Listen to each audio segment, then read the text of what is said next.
Eric Ortiz. ¿Nos puede comentar respecto a la visita del día de hoy en la municipalidad?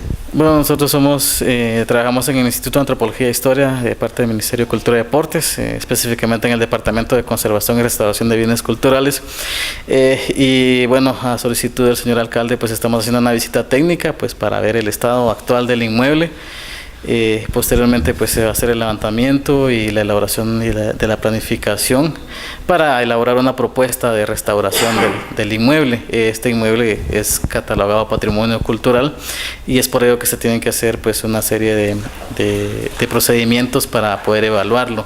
Antes de que se haga cualquier intervención tiene que ser aprobado por la Dirección General de Patrimonio y por eso estamos este día acá. ¿Cuánto tiempo llevará el proceso? Bueno, el proceso, ahorita estamos por la fase técnica, ¿verdad? Como le decía, de tomar las medidas y rectificación de medidas para la elaboración de planos. Luego sería conformar el expediente para su aprobación, ¿verdad? Entonces, hablar de tiempos es un poco complicado, pero los procesos serían esos, ¿verdad?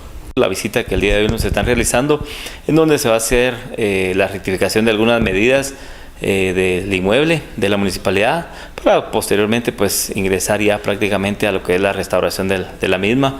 Ya muy bien lo dijo aquí la persona que me antecedió, pues este es un patrimonio cultural y yo creo que pues queremos darle el mantenimiento correspondiente y es por ello que hoy tenemos la visita de cada uno de ellos. ¿Qué se le dice a la población, señor?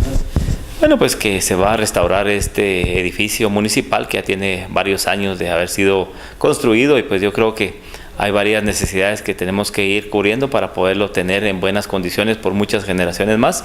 Y gracias desde ya al Ministerio de Cultura y Deportes por haber tomado en cuenta la petición que se hizo en su momento y pues por tener hoy la grata visita del personero del Ministerio de Cultura y Deportes, pues yo creo que eso nos da a nosotros la pauta de que se tomó en cuenta nuestra solicitud y que pues este edificio en su momento va a tener las mejoras correspondientes.